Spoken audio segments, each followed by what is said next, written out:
The following is a Hoop Ball presentation.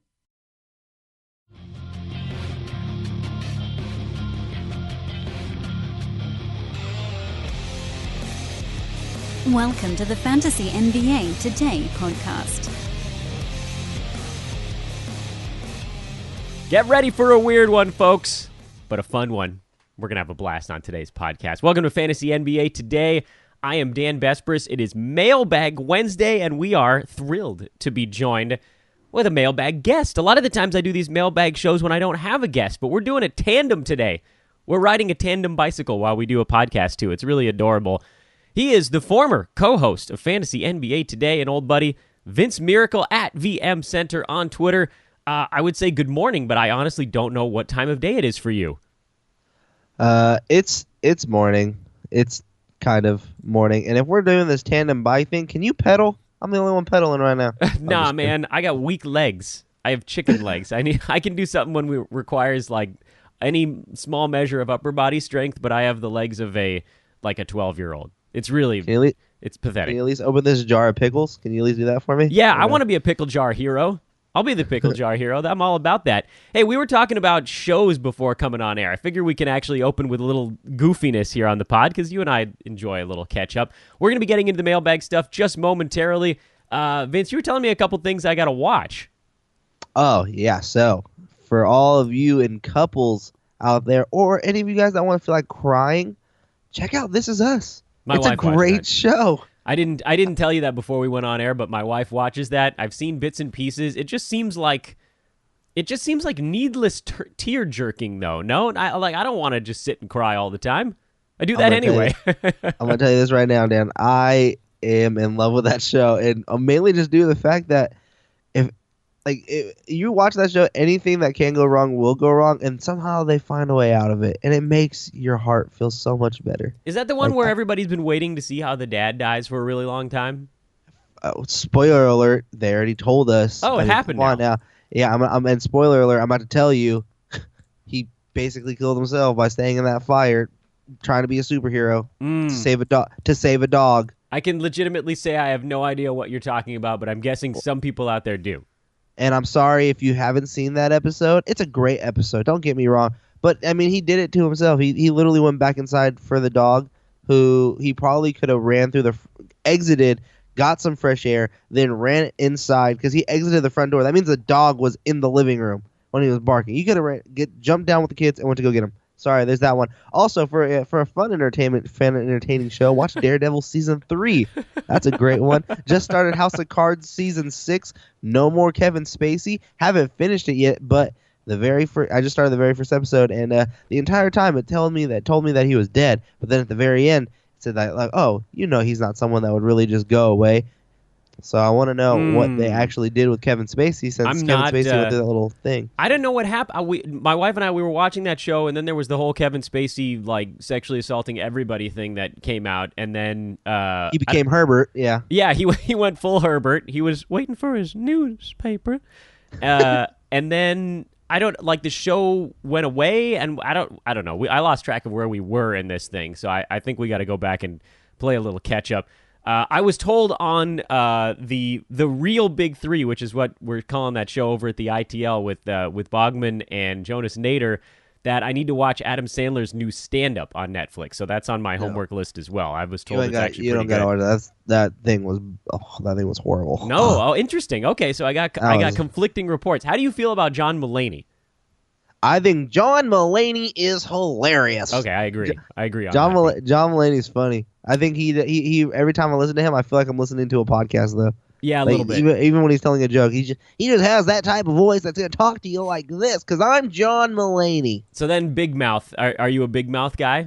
I'm a huge Big Mouth guy. Big Mouth is freaking hilarious. Beautiful. That's a great show. All right, let's take some questions. This season. Let's jump into the fantasy stuff now. Again, we're talking to Vince Miracle, my old buddy here at VM Center. I wanted to give some show recommendations here at the beginning. We haven't done that on this podcast in roughly 2 years, so figure we could do it today. We got a bunch of questions that came in. I threw out a couple of mailbag tweets overnight and first thing in the morning, and the people have responded. I've tried to group them a little bit, but I think I screwed it up. I mean, Twitter sometimes actually does the reply thing right, but if folks sent the mailbag question in without specifically replying to that tweet that I sent out, then it's possible that stuff might get lost in translation. So why don't I just jump in with this? It's not even a traditional mailbag question, but Vince, almost every question that came in last night before I sent out the mailbag request was about Derrick White in San Antonio and what to expect from him and what types of guys that you might consider dropping for him. Where do you sit on the Derrick White love spectrum? I am on the on a scale of 1 to 10. I'm at like a 6. Okay, that's a very Maybe reasonable like number. 5.5, 6. So tell me why. I mean, it's still something that I'm not sure of what to expect from him. I know he was named the starter right away. He got a lot of praise from Popovich, like, oh yeah, this guy's my starting point guard. But then Forbes has come in there. He's played, fine in his 30 minutes. But I don't know what to expect from Derrick White. And it looks like they've given the point guard duties to DeRozan, and he's actually done really well at that spot, racking up close to 7 assists per game. I don't know if they want to take the ball out of their star's hand. So is he going to be like that hustle guy? The first thing I thought about when I saw Derrick White was a better version of Tyler Johnson, or a 30 minutes of Tyler Johnson type of player. But I say you pick him up because he may take over that starting position from Forbes, but you don't know how many minutes he's going to get right away. It could just be who has the hot hand on any given night, because now they're going to have a carousel at that position between Mills, White, and Forbes. So I'm like a 5.5, 6 tops on how high I am on him. I just don't know what most people are expecting to get. I'm thinking maybe a steal and a half and a couple threes with 4 assists. Yeah, that's on a good day. There's a lot of unknown around Derrick White. I think that's a good point that you made, which is we don't really know what he can do when given the opportunity to do it. I think you can look at his game log from last year, and I think he had one game all season where he played more than 25 minutes, I think, if I'm remembering correctly, and I'll pull it up while we're talking here. Yeah. So he had 3 games where he played more than 15 minutes and only 1 game where he eclipsed 20 at all. And in that game, he went 27 minutes. That was February 10th in Golden State last year. He had 11 points, 7 rebounds, 2 assists, a steal, and he missed both of his 3-point attempts. Now, the word on the street, the buzz around Derrick White, is that he got infinitely better in the offseason. But that's always a little bit overblown. It seems like, Vince, in looking at it, and this is what I was tweeting about last night too, he's probably not going to be a traditional point guard for that team. They'll still run the offense through LaMarcus, through DeRozan, through Powell sometimes. But as a point guard, as a guy who's often tasked with bringing the ball up the floor, don't you sort of walk into a couple of assists that way? That's why I gave him that number 4. I think he can get you 4 assists. Okay. That's why I kind of see him as when Tyler Johnson, who plays for Miami, when he gets starters minutes, he looks like a serviceable player. He's very nice, and even coming off the bench, he's someone that, if you need some points, you need a couple threes or a steal, and maybe even a couple rebounds from the point guard position, he can do that. I think Derrick White is going to be that type of player. It's just, again, it's just such a huge question mark. And another thing, you brought up everyone saying oh yeah, he made such a big improvement. I thought that was just such a PR move after DeJounte got injured. They're but White was actually playing really, really well. He was gonna find minutes this season anyways, but he kind of just was given those minutes because Murray's out for the year. So I'm not fully sold on that selling point of, oh, he just made this drastic improvement over the offseason. Now he's going to start eclipsing 25 minutes per game and just be amazing. It's just, take it with a grain of salt when that was all coming out, because we haven't seen him play. We don't know what to expect. And DeRozan looks amazing. And they're not going to take the ball out of his hands. And that's another thing, too. I think DeRozan, you're going to see a couple of those assist numbers drop down to maybe 5. And it's going to become more of a Spurs offense where everyone's touching the ball, and that's what kind of sucks for DeRozan. I love seeing him with the ball in his hands. I like him being the point guard, shooting guard role.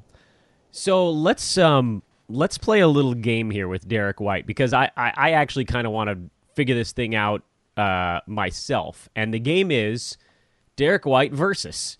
We got to figure out if because everybody was like, all right, would you drop this guy for Derrick White? And I was like, maybe. I got to see the rest of your team. So we'll try this in a vacuum. There's always going to be some kind of ifs, ands, or buts surrounding the different guys, but we can both do it. I'm not going to put you on the spot either. We'll both just give our thoughts on whether or not we drop a particular guy to pick up Derrick White. Guy number one is Boban Marjanovic. Would you drop Boban for Derrick White? No. And see, I think I might, because I feel like Boban's capped out at about 19 to 20 minutes, but it is a really close one for me. And I think some of it comes down to team build as well, which I realize is me like being the weakest response ever. That's me just treading the line. I think the upside for Boban, if he ever can find a way to get on Doc Rivers' good side and say, hey, let me play 25 minutes consistently and rack up a double-double with a block and a half per game. I mean, that's all he needs to do. He needs 25 minutes a game. He never needs to exceed that, and he'll put up numbers to where you'll want him on your team. That is true. What about Markelle Fultz? That one came in. I am dropping Fultz for Derrick White. I'm also a 9-cat guy, so I should add that as well.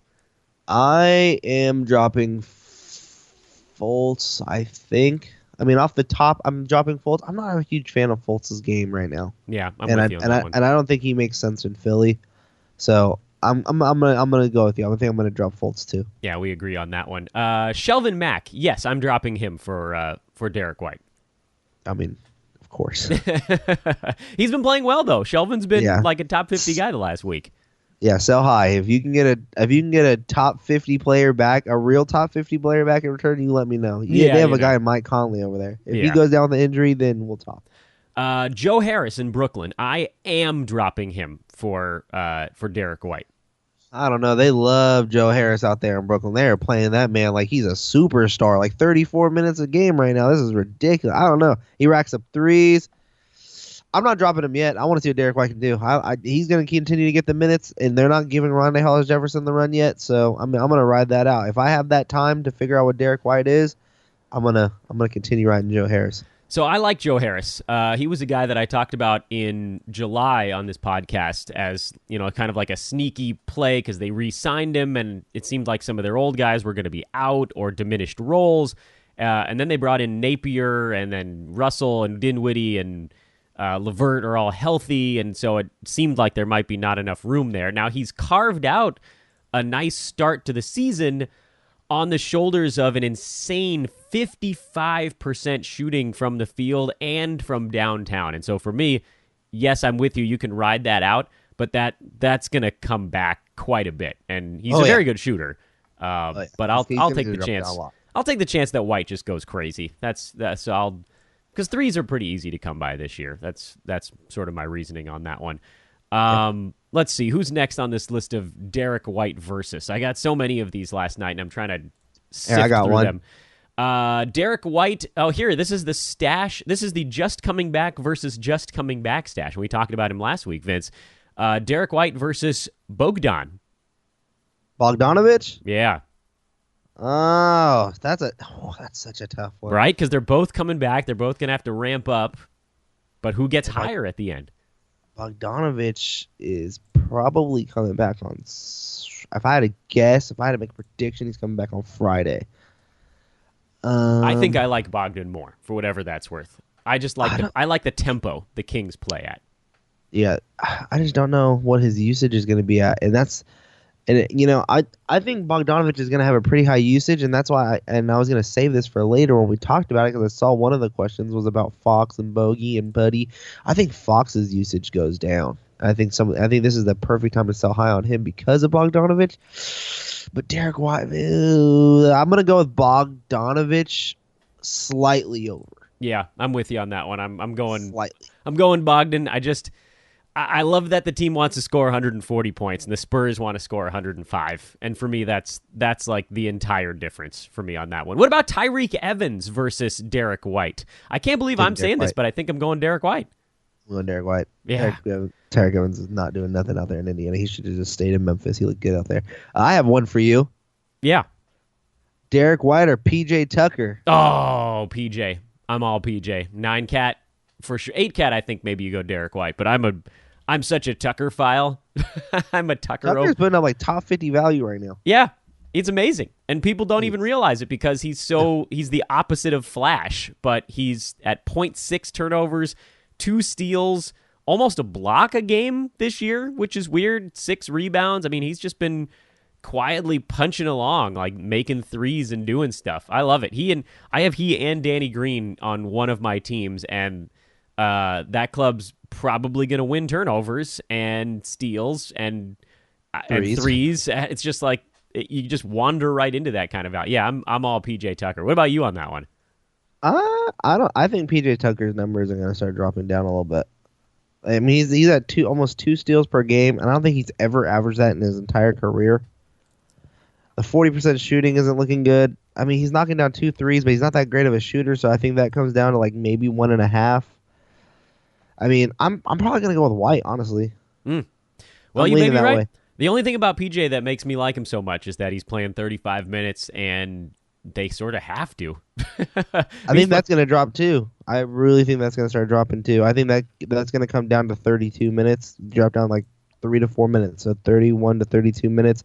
Because PJ Tucker, I mean, that guy gets injured quite a bit. I mean, people forget about like his shoulder, his knees. I think he had like back spasms too. The guy racks up injuries when he starts playing a lot of minutes. Ugh, let me drink some coffee. And so I do think that's going to start coming down a little bit. But I mean, he's putting up top 50 value. I mean, right now I'm definitely taking Tucker over White. But I think like rest of season outlook, I think I'm taking White over Tucker. You may be right. Richaun Holmes versus Derrick White. Derrick White. Yeah, I think I'm White also. It's really tough to have a ton of value in 18 minutes a game. All right, let's do a last one here, and then we'll move on to the actual questions from the list. And that last one is, I got to make sure it's a good one. I got all these names out there. How about the wildly inconsistent Rondé Hollis Jefferson versus Derrick White? I'm taking Rondé Hollis Jefferson. Yeah, me too. That's like the easy. That was the easiest one. I know it was relatively easy. Bogdanovich was the hardest one. Yeah, it was. Bogdan was the tough one, and we both went Bogdan. All right, that was a good show. We could actually call that a day if we wanted to, because I think that's all. All right, wrap it up. Yeah, that's all anybody wanted anyway was Derrick White hour. So we gave them that because, as Vince, you taught me once, you got to give the people what they want. Got to give the people. I love that show. I don't even love the show, but I love the entertainment value of that show, Jalen and Jacoby. That's where I got it from. As many of you may remember, we used to have a soundboard on this thing, and I gave that as we had that as a little Vince intro briefly back in like October of 2016. Those are the days. Simpler times. Oh, back in 2016. 2016, man. You only had one kid, and I didn't have any. Yeah, you were still brewing one up over there. Oh my God, I was sleeping back then. I'm sleeping a little bit now. Everything's okay. We're talking to Vince Miracle, by the way. Should remind everybody of that. He's at VM Center on Twitter. Give him a follow. He's a Kings expert. Hey, what you got going on the Kings front? Give me the lowdown on latest episodes and good stuff. Latest episodes and good stuff. Well, we're on Dash Radio. Our time changed to 9 a.m. Next week. I'm hoping to have a couple of special guests. One being someone that covers the Kings, and the other being someone that covers one of the away teams, who will be helping me during the Kings Week segment. I lost in my first Kings Week segment of the month, so like a monthly segment, and at the end of the month, whoever has the most predicted games wrong has to do a punishment, and my punishment is I have to act like I can tell jokes on a stage, have it recorded, post it on YouTube, and also have my 2 minutes on the show. So if you guys aren't subscribed yet, go ahead, go on iTunes, Spotify, wherever you listen to your show, and type in the Kings Court, subscribe, leave a rating, and get ready to laugh at me because I'm going to suck. Beautiful. Zach Kings Nation, that's .com. Is that the place you can find the written stuff? Yep, SacKingsNation.com, providing you with in-depth coverage of the Sacramento Kings. Excellent. Love it. All right, let's do some mailbag questions. What do we got here? I'm going to try to do this chronologically because the first one I sent out was late last night, and we got this is from Francisco. Do you think Richaun Holmes will get enough minutes to have 12-team value in a 9-cat head-to-head league? I'll go first on this one, and we'll just trade off who's going first on each thing. And my answer is God, I hope so. He's a stat magnet, and we saw what he was able to do in, I think it was 17 and a half minutes last night. It was just fantastic. And you just have to wonder, if there are any blowout situations, does he see a few extra minutes? If Ryan Anderson gets hurt, does he see a few extra minutes? All he really needs is 20, and he can be a 12-team value. He's not there yet, but if you have an empty roster spot, if you have some dead weight, like maybe a backup center in Miami since Whiteside's coming back, I'd be totally fine with throwing Richaun Holmes at the end of your bench and giving him a week to see if his minutes can creep up. What do you think? I agree. I think you have to see what they're going to do now that Chandler's gone, and you have the person that is Ryan Anderson that's there, and they're giving a ton of minutes to for some reason. I think if they can realize that Ryan Anderson is not good on that team, and they just start playing guys that can run really fast and rebound and dunk like Holmes can, they'd be a lot better because they have great stretch fours already in Ariza and TJ Warren and potentially Josh Jackson. So stop playing Ryan Anderson and start giving more minutes for Richaun Holmes. So, yeah, I agree. Just have him on your bench. I mean, if you have Bam, you can get rid of him. You can cut him. Bam. That's about it. I mean, if you have dead weight, pick him up and see what he can do because he's a double-double, like a walking double-double that can probably get you like a block and a steal. So, get him. Do you remember the end of the 2016-17 season, Richaun Holmes? That was amazing when Philly just turned him loose. He was just yanking out everything. He was excited, just grabbing a rebound. He's like, ah! It was so juicy. He was shooting like 60% for that last month. He was getting a steal and a block a game.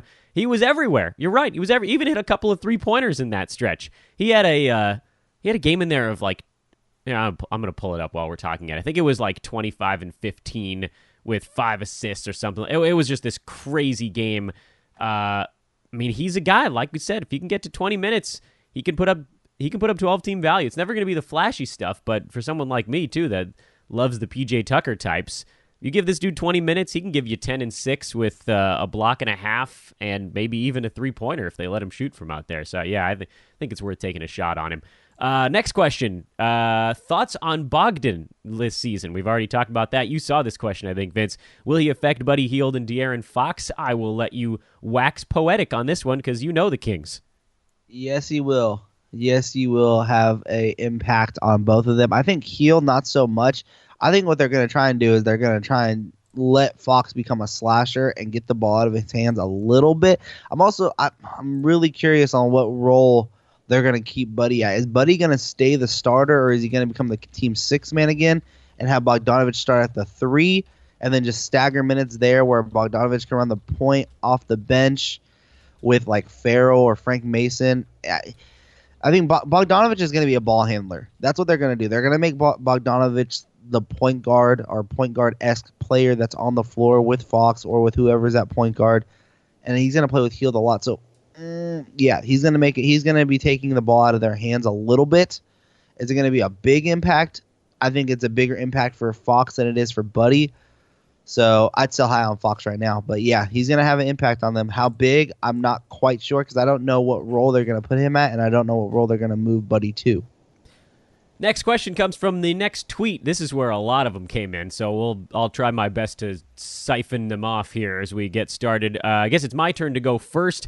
Roto, rest of season, would you rather have Pascal Siakam or Domantas Sabonis? I am on Team Siakam with that one because I don't know that Sabonis can shoot 70% for a whole year, although he does look very good. Vince, which of those two guys do you like more? I like Siakam just because I think they're finally starting to realize how good he is in Toronto because now Nurse is saying that he's going to keep him as the starting power forward moving forward. That was just recently. So that's good. So now it's just going to be between Ibaka and Valanciunas at the center spot. So he should be locked into his minutes. I think his numbers are going to come down a little bit because I think he's shooting like close to 60% from the field right now. So I think that drops down to maybe like 53, 54%, which is still really good. I think the steals are kind of high, but that drops down to like maybe 1.5. I think he's going to be a walking double-double. I think he's going to be the most consistent player of the two. But if Miles Turner doesn't start stepping it up, you're going to want to keep your eye on Sabonis. Yeah, Miles Turner. What a turd. Would you drop Jeremy Lamb for Jonathan Isaac or Chetty Osman? Just hunting upside right now. I guess you get to go first on this one. Oh, for sure, go get Jonathan Isaac. Yeah, I'm with you on that one. I'd for sure go grab him as fast as possible. Isaac, for me, number 1, Lamb number 2, Osman number 3, if I had to rank those guys. Yep, 100% agree. All right, next question on the list. This one's, sorry, I got to skip this one. This is like here's my whole team picture. What should I do? We'll get to you on Twitter, UK2. We'll get you over there. Do that one. Do what you said, UK2. Yeah, you should do it. Oh, okay, so Vince is already ready. No, Vince didn't read it. He just says do it. I didn't read it. I'm just going to say go ahead and do it. Yep, go ahead. Well, I'll check your thing out on Twitter. We'll get back at you over there. Brent says Richaun Holmes or Boban. Whose turn is it? Is it my turn now? I lost track. Yeah, it's your turn. My turn. Boban for me on this one. He's starting. It's just easier to find 20 minutes when you're starting than it is coming off the bench. Yes, until Phoenix realizes Ryan Anderson can't play. And then I consider moving to Holmes. Or if Ain't goes down with the injury, then I consider Holmes. But yeah, I got Boban slightly ahead. But I'd understand if you chose Holmes over him. Yeah. Your turn now. This is also from Brent. Last year, you guys recommended a Tyreek Evans as a sell high target or a potential as a target to be traded. Any insight on a player that might get moved this year of that caliber? Oh, that's a tough question. I haven't thought about that much yet this season. Have you thought about who might get moved at the trade deadline yet? I think maybe like Kent Bazemore. Yeah, if he's speaking of Kent Bazemore, go pick him up, please. If he's still sitting out there, he's only 72% owned in Yahoo leagues, and he is playing really well right now. Go pick him up while he's hot because he can stay hot for about 2 weeks at a time. Yeah, maybe it's a. Honestly, I'm looking at the Wizards, and I still feel like there's going to be a trade where it's either Porter, Beal, or Wall if they do not start stepping it up. They looked horrible last night. Oh, so bad. How? Oh my gosh, they look so bad over there. Almost unbelievably bad to lose to the Mavericks by 20. Then they brought it back, and they started getting cocky, and then they had to do it within like 6, I think. Got cocky, and then you know what happened? Dallas said, stop it. Let me have my rookie destroy you guys like he's been in the league for years. I mean, I get it. He's played EuroLeague basketball, but Doncic is real. That guy was owning the Wizards last night. I'm sorry. The Wizards are so bad. I wouldn't be surprised if Otto Porter's on the move. And you want to know someone that you should go buy low on? And that's Otto Porter. Yes, the usage is low. The guy's not shooting the basketball well right now. Go pick him up. He's not. I mean, just to tell you some buy low candidates that you can do right now. Go buy low on Taurean Prince. Mm-hmm. That guy cannot shoot right now, but he's taking 14 shots a game. He's arguably the number 2 option on that team. Even when John Collins comes back, he's going to get you steals. He's going to get you threes. Go get him. I mean, I don't really know about trades in like terms of like who could potentially be moved. Look at the Cavs. Look at the Wizards. They're playing like garbage.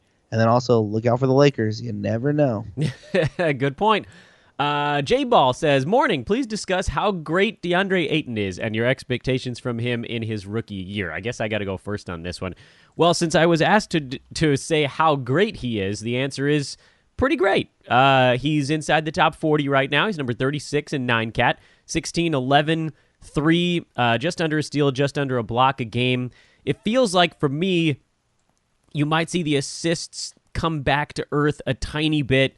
But the rebounds, the scoring seems very reasonable for him. They want him on the floor 30-plus minutes a night. It's possible the blocks could come up while maybe the steals come down. This was a guy that was going really early in drafts, and the problem was he started to go so early that there was sort of no place for him to go from there, and it's why I ended up with almost no DeAndre Ayton. He was getting taken like around 30 to 35, and he's right at the back end of that window right now. So the answer is pretty great. This is probably where he's going to be somehow. He's going to settle into a spot here. And expectations are relatively similar. I mean, he may run out of gas at some point, but maybe blocks comes up, maybe assists come down, maybe field goal percent comes down a tiny bit. It's tough to know exactly because, again, rookie year. But, yeah, top 40 seems pretty reasonable. Yeah, I have him top 40. Maybe, like, I think the highest upside you're getting, you say he's he's 35 right now, 36 right now. Go ahead and move him possibly to the 30 spot where Bielitsa's sitting, and he's inside the top 30. I think that's the highest he can go. the biggest thing for him, I think, for me, I think that the points are going to be fine. The rebounds should be good. The assists, like you said, I think drop down to like maybe a full assist less, maybe 2 assists less. I don't think the assists are going to stay up close to 3.5 per game. Steals, hopefully they can stay there. Blocks, he's not much of a shot blocker, even though he has a size, but maybe he can get you to 1 since he's getting the minutes. Field goal percentage is definitely dropping from 59%. That's going to drop down to maybe 53%. The big thing for me, though, if he wants to get his value up, he needs to start getting to the free throw line a lot more. He's shooting 77.8, which is not horrible from your big man, but he's only taking only 3 free throws per game. So if he can start learning to get to the line and starts knocking them down with some consistency, I mean, he's already pretty consistent at 77.8.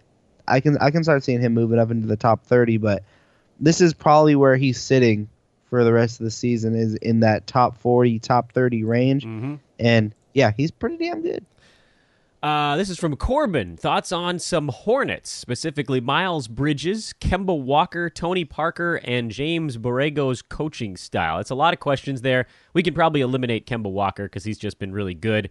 Thoughts on Miles Bridges and Tony Parker? Miles Bridges looks like he's going to be a stud. Every time I watch him play, I just like him a lot. He just fits the mold of what that team does. I think it was like last night. He had this 1-2 move against the Hawks, and I know it was against the Hawks, but he went like in and out and then finished with the left. Oh, he just looks nice. I like what he has as a potential role player. I don't know if he's going to be a star, but he's going to be a solid role player. He's going to be nice.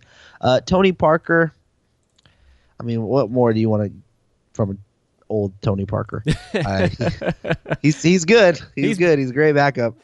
Yeah, it's not going to be enough from a fantasy standpoint. He had that 24-11 game, and everybody went, whoa. But yeah, I mean, it's not sustainable. His body's not sustainable. How about this, though? Malik Monk. Keep him on your radar. That guy is... They're starting to trust him. They're starting to trust him a lot. They're starting to run plays specifically just for him after timeouts on those lobs. He is what... And I thought I wanted to tweet this, but I was like, yeah, I'm tired of like comparing everything to the Kings because I cover them so much. Like it's the first thing that comes to my mind when I can think of a comparison. But I still think it fits. I think Malik Monk is what everyone hoped Ben McLemore can be right now for the Hornets. He's knocking down 3-point shots. He's getting to the rim with ease. He's starting to learn how to finish, even though he's moving so fast. Sometimes I think he gets lost, and he can just jump over anybody. He did, I think, twice in last night's game where he just grabbed an alley-oop after a timeout and just slammed it on the Hawks. It was fun to watch. He has a really nice shot in watching some of those games. Really pretty shot. When guys look good shooting the ball, it tends to go in more often. But that is basic from a fantasy standpoint. That's basically all he's doing right now is scoring, and so you sort of need a little bit more on that side of things. Alan Fang says, what do you think of Rondé's rest of season value? Feels like his minutes fluctuate from game to game, and things are only going to get more crowded with Damari Carroll set to return. It is a good question. I forget whose turn it is right now. Is it me? Yep. It's me. I think he's a top 100 guy, so I'd probably hold on to him. The minutes are weird. There's a lot of stuff going on in Brooklyn just in terms of guys that need the ball in their hand, and he's one of them. Rondé, Dinwiddie, D'Angelo Russell, Karis LeVert, all of these guys are guys that start the offense, as opposed to Carroll, for instance. He's a guy that spots up. You know, he's not going to be taking guys off the dribble very often. So I'm not too worried about what he does. I am worried about the fact that there are 4 guys that are trying to initiate the offense every time down the floor. And so that sort of caps Rondé, and he's not going to get to where he was last year. But I do think he should be on fantasy teams. Yeah, he should, especially in 12 cats. 12 cats, he should for sure be picked up. I think the minutes, I mean, people got to remember, he's coming back from an injury, so he's still working his way back. I think they're being very cautious with him. They're pretty high on him out there in Brooklyn. I talked to, who did I talk to?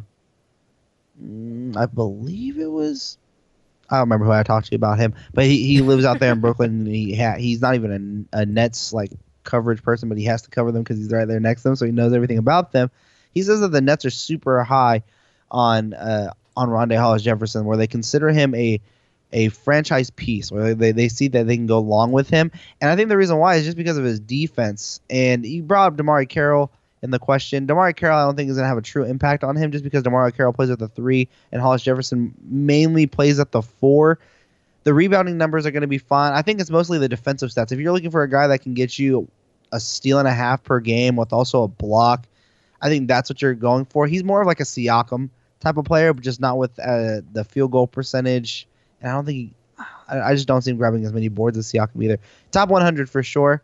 The upside is there. I think it's more of the latter half of the season more than it is right now. But you're right. They just have way too many healthy bodies out there in Brooklyn that can produce on any given night. And I love Karis LeVert, though. I will say that. He's my favorite player on that team. Fear not. We do have a Karis question coming up in next two, I think. Marco says, would you rather own DeAndre Ayton or Clint Capella the rest of this year? DeAndre Ayton. Yeah, I think I might be on Ayton on that one as well. He's more involved. His role is much larger than Capella's, although you know what you're getting at Clint. There's also a ranking here. Zach LaVine, Joe Ingles, Taurean Prince. I saw this question, and I thought that was a really good question because I think I'm pretty high on Joe Ingles. Yeah, he's been excellent. I think I'm LaVine. He's been bad though. To start the season, he's been kind of bad. Go buy low on him if you can. Same deal with Prince. I think Ingles is my third in these three. I think it's LaVine, Prince, and Ingles, but I think all of them finish inside the top 65. Ooh, LaVine. I think LaVine's number one. You gotta put a guy whose usage is that high as your number one because he's gonna consistently get those shots, and he's the number one guy right now until Markkanen comes back. And even so, I still think he's a good man. The thing for me though is like Ingles can get you. I think he can be like 15, 5, and 5 this year, which is up from his numbers last year. And if he can get you that steal, it's a coin flip between Prince and Ingles for me. I'm pretty dang high on Ingles, but I just traded for Prince, so I'm gonna go with you, Dan. I'm gonna put Prince ahead. I gotta hope Prince is better. So I just traded for Prince. So yeah, I'm gonna go with LaVine, Prince, and Jingle Dingle. All right, where do you see Karis LeVert finishing this year? Or is it my turn now? I think it might be my turn on this one. Well, I've talked about this one at great length on the podcast, so I don't want to spend too much time myself on it. I think people think that I dislike LeVert because I call him a sell high, and that's a problem that you get into when you use the term sell high. It sort of implies that you think somebody's going to be bad. I don't think he's going to be bad. I think he's going to be good. I just don't think he's going to be inside the top 40 all year. So if you can sort of ride that wave and the buzz to go get someone else who's, consistently inside the top 40 every year, like a real bona fide proven dude, whoever that might be. I don't know who's sitting around 40 this year. Rob Covington or something like. He's always in that range. Jamal Murray's in that range seemingly the last couple of years. Gary Harris is near there.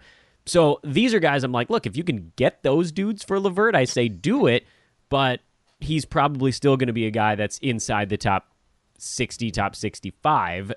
So that's my position. Now I'm going to stop talking about him for a sec. I mean, I kind of agree with you. I really do agree with you. The minutes are great. The minutes are great. Like he's getting 31 minutes, but looking at last season, he didn't even finish within the top 100 last year in 26 minutes per game, and he played in 71 games. So we actually got to see quite a bit of LeVert playing 26 minutes per game. Oh, so he finished with 12, 1.2 threes, 3.7 rebounds, and 4.2 assists with a 1.2 steals on 43% shooting. That's kind of where I can see him dropping back down to. I mean, the 49% shooting right now on the season, I think that's going to drop down to maybe 43, which is fine. If he's going to continue to get 15.7 shots, I mean, it's going to be great. Again, I think he drops down to and this may not be like the fan favorite thing to hear, and just so you guys know, I'm a huge fan of LeVert. I love LeVert's game. I love watching him in Brooklyn. I see him finishing like maybe inside the top 60. Like that's the best case scenario, and I think worst case he's top 75. Yeah, I mostly agree with you on that one. There's just sort of a little regression coming, and there's so much joy in having him on your fantasy team and watching him play right now that it's hard to sort of get over that hurdle to try to move him for somebody who's a bona fide, but it is still worth it. The best trades are the ones that feel weird when you make them, is what I always like to say. If it feels a little bit gross, it means you probably did it right. Last questions, and these are both funny ones. This one I think is for you. It's from Matthew Klauser. It says, are today's White Sox all white, or do they have stripes on them? I assume that's something that you would get. I thought that question was for you because I had no idea what he was talking about. I don't know. I tell you right now, buddy, I wear black socks, so I never know if they're dirty or clean. I just always use the sniff test. Yeah, I'm wearing beige socks today. That's which is amazing because I don't even have to be wearing socks. I'm at home right now. I don't have to be wearing socks either. I'm not gonna lie to you guys right now. I'm kind of like waking up, stretching, having a cup of coffee. I'm in sweats and a sweater. Yep. I'm just comfy. I got my flannel PJ pants on, and I basically never change out of them. And then the last question was a silly one for me. It says, "Is that Aaron Brewski shredding on the guitar on the Fantasy NBA Today intro?" It is not, but it's a sweet thing to picture. Just picture him superimposed into Bill and Ted's Excellent Adventure, and that's how I want you guys to envision that. Vince hat Miracle. Backwards. That's right. Hat backwards. That's right. You know, headphones on. Mm-hmm. Just glasses on too, and just sitting there, just moving his head from left to right, like slowly headbanging while just. Like I can see it. Just rocking the crap out. Vince Miracle, my man, the Mailbag Show coming to its conclusion. Thank you. Hey, thank you, Dan. This was a lot of fun. Love coming on twice in the last 2 weeks. That's right. What's up? What's up, hoop ballers? That's right. What's poppin', fam? Got to get a blast from the past here. This is the good stuff. This is the good stuff. My man, Vince Miracle, at VM Center on Twitter. Follow him. Check out all of his good stuff. At Kings Nation. You guys know where to find it. He told you already. Vince, have a wonderful week or two, and then, you know what? I'm going to bug you to get back on here again. Bug me, because guess what? If you ask, I'm there, Dan. I'm there. You beautiful son of a gun. Vince, we'll talk to you soon. Later, man. A massive, massive thank you to our good buddy Vince Miracle. Wanted to get into a quick promo segment here before we address the upcoming game, since we basically talked about anything that happened on that short but active Tuesday card. And it's coming from a different branch here at Hoop Ball. So I wanted to make sure to highlight one of the really cool new things we've got going on at Hoop Ball, and that is the DraftKings Hoop Ball Beat the Expert competition with our very own Mike Apotria. What's up, Mike? Hey, Dan. What's going on, man? How's your afternoon going? Oh, just, hanging in there. The same old stuff. Okay, so let me make sure I got this right. This contest is going to be weekly on Thursdays, and the very first one is the 8th of November, which, depending on when you're listening to this podcast, could either be tomorrow or today, I guess, if you're, depending what day. Tell me a little bit about it, because, again, I don't fully understand DFS stuff. How does it work? What are the advantages to joining this particular contest? I would assume that means you're in it. Definitely in it. I'll be in it for sure. Even if it wasn't a Beat the Expert contest, I would love to get in here and play with our listeners. But it is a Beat an Expert contest, and there is a 50-person lobby. So we're looking to fill this thing up, fill it up as fast as possible. You can reserve an entry. It's not a multi-enter, so you can only get one entry in it, so you don't have to worry about guys like me pumping 10 entries in there and taking up a bunch of spots, because as of right now, I do only have one T-shirt. I'm looking to double that. I'd love to see you guys try to take me down, but getting first isn't the only way you win it. We're paying out in the top 10. You get $15 back for anybody that places in the top 10, and it's only a $3 enter. So I say come down and give it a shot. Fantastic. So they don't actually have to beat you. I think it would be enjoyable for them if they did, but the top 10 each get $15. The number one guy gets $15 and a Hoop Ball T-shirt, which for those of you that have watched my live shows on Fridays, you've seen it a number of times. It's really good, actually. Adrian Benjamin's, our very own Adrian, produces those things. They're fantastic. It's a pretty sweet deal. And it sounds like, and again, my understanding of DFS is a little bit limited. I know this much. I know that you can find the link to this contest through the Hoop Ball website and the Hoop Ball Twitter page. You go to @HoopBallFantasy. We've been sending the link out. Mike, I know you've been sending the link out. Your Twitter account is @Mike Apotria. Apotria is that last name.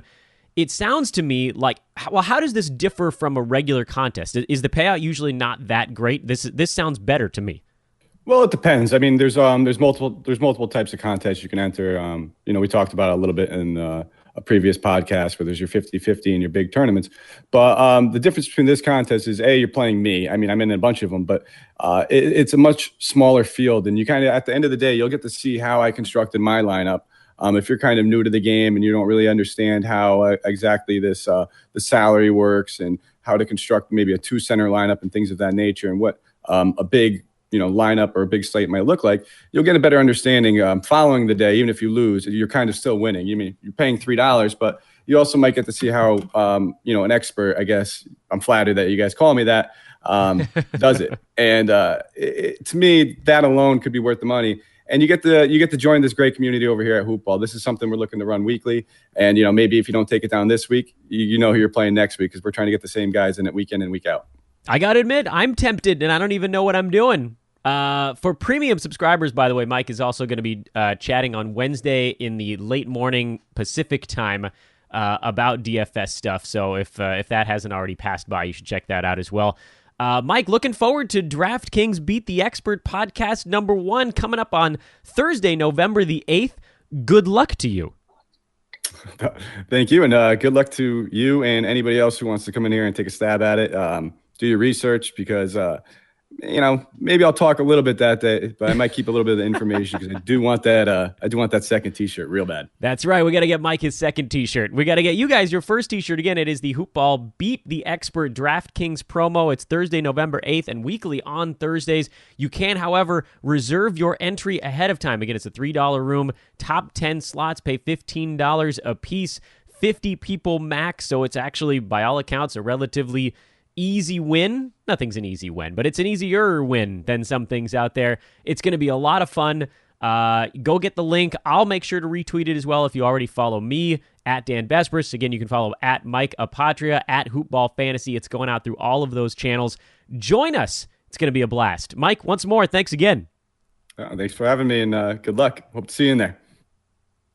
This first contest is a really big deal. I don't know how all the settings are going to work. I assume it's going to be basically the same every time, but again, my DFS knowledge is limited. You guys know that about me.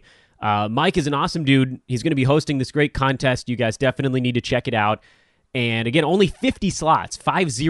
That's it total. And I checked, and before we even really made much mention of it, I think we sent out like one tweet and 10% of the thing filled up in a couple of minutes. So I assume it's going to be full. I'd love it if you guys got in there.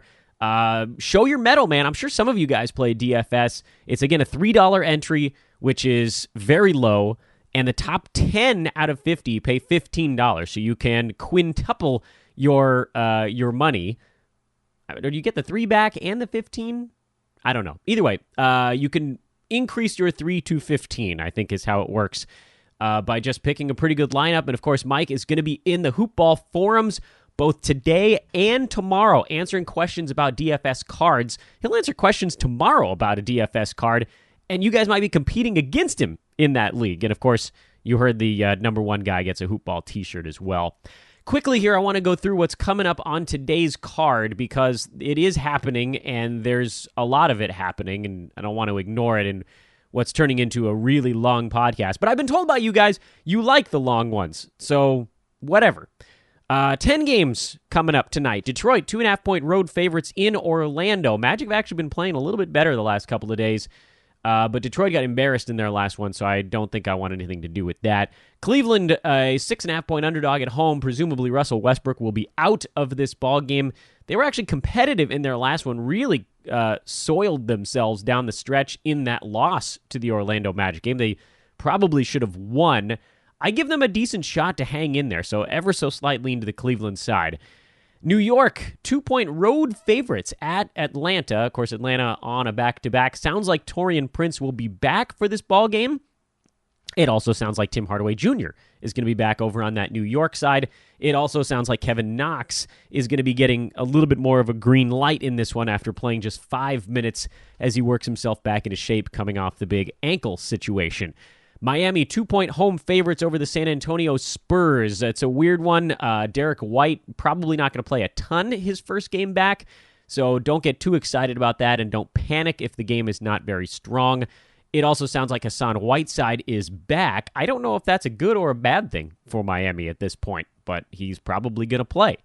Indiana by 3 over the Philadelphia 76ers. I legitimately can't remember if those two teams have played one another already this year. If they have, I would look at any kind of revenge situation. I don't think they've actually matched up yet. Indiana coming off a 98-94 home loss. I think they bounced back nicely in this ball game against Philly, who is getting too much love. Philly has looked okay at best so far. Joel Embiid has looked amazing, but Philly has looked okay. Chicago catching 10.5 in New Orleans. I don't want anything to do with this ball game. Denver by 3 in Memphis.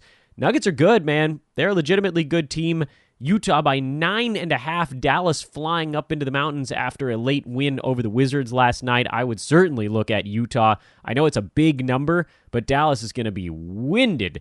Toronto, 8.5-point favorites in Sacramento. This is the last game of what has been a long and successful road trip for the Raptors. It sounds like they might get Kawhi Leonard back in this game.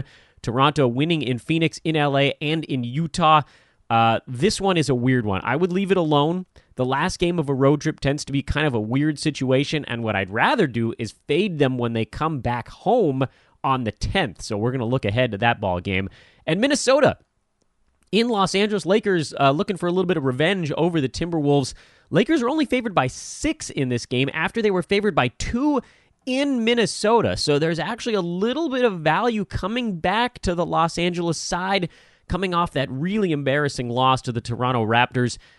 We don't know yet if Jimmy Butler's playing. I would assume he is, because for some reason he only plays against California teams, and this is a California thing. I got to double check on one thing with Minnesota. I think their last game was against the Clippers. Yeah, it was 2 days ago. So they've been camping out in LA for a while. This could be a hangover situation if ever there was one. So hard lean to the Lakers as well. So I like the Lakers. I like the Jazz. And looking much earlier in the card, I have a little bit of a love for Cleveland as one of the worst teams ever, but starting to show a little bit of life. That's actually kind of a good spot to look at teams from a sports betting perspective. From a fantasy perspective, plenty of things to talk about as well in this 10-game slate. The Cavs we're always watching. They're basically all drops right now. Everything is a mess in Cleveland. We'll see if Tristan Thompson, I would assume he's going to play because there's a Steven Adams on the other side of the ledger. What can Dennis Schroeder do with Westbrook out? Does it hurt guys like Adams and Jeremy Grant to not have Russ in the lineup? He's the guy that gets them their looks. It's just not going to be as simple without him there. New York, we're always watching Mitchell Robinson, Enes Kanter, Noah Vonleh, Kevin Knox. What's he going to do? We don't know his stat set exactly, but it seems a little bit lacking. Atlanta with Taurean Prince back. How do they work him back in? Not much of an angle on that one. Miami, Hassan Whiteside coming back. Is he going to play a normal complement of minutes? Derrick White's first game for San Antonio. Indiana, we're always watching the center position battle. Boy, this list goes on and on, man. Memphis, Slow-Mo and Shelvin Mack are on the list of things to watch. Dallas, how do they fare in altitude on a back-to-back? Sacramento, do we get a Bogdan sighting in this game? It sounds like probably not, but he's getting closer. How do they fare against a really good team? And then, of course, you've got the Derrick Rose and the guard stuff in Minnesota, Jimmy Butler. Lots of angles tonight. I would say that the most important teams to keep an eye on are Cleveland and New York, because those are the teams where things are the most in flux right now. That's where things can change quickest, most considerably, and fastest. So try, if you can, to watch at least parts of the Cleveland Oklahoma City game and the New York-Atlanta game. I know New York-Atlanta is not going to be one that really moves your needle, but from a fantasy standpoint, those types of games are the ones where things emerge. What if somebody gets more? Who loses minutes to Kevin Knox immediately? Is it Vonleh? Is it Hezonja? Is it somebody else? Can Mitchell Robinson stay on the floor? Is Kanter just going to play him back off the starting unit? There are all these things that we're watching for. None of the things necessarily that I expect to happen, but being able to see them in real time is the best way to know what a team is trying to accomplish and what a player can actually handle, as opposed to looking at the box score at the end where you really don't get the whole picture.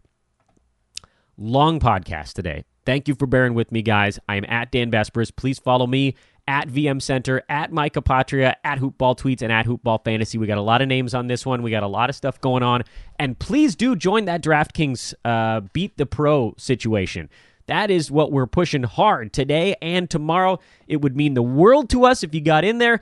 I think it's going to be a lot of fun. I think it's going to fill up, but I honestly don't know because what the hell do I know about DFS? How many people are even most of these things? 10? I think that's what I heard. Well, this one's 50, and again, the top 10 pay $15 a piece. The number one spot gets $15 and a hoop ball t-shirt sent straight to your mailbox. Special delivery. Aaron Brewski will put lipstick on and put a kiss on the plastic case. Maybe not. Enjoy your Wednesday, everybody. It's a great one. That's it. I got nothing else. We'll talk to you tomorrow.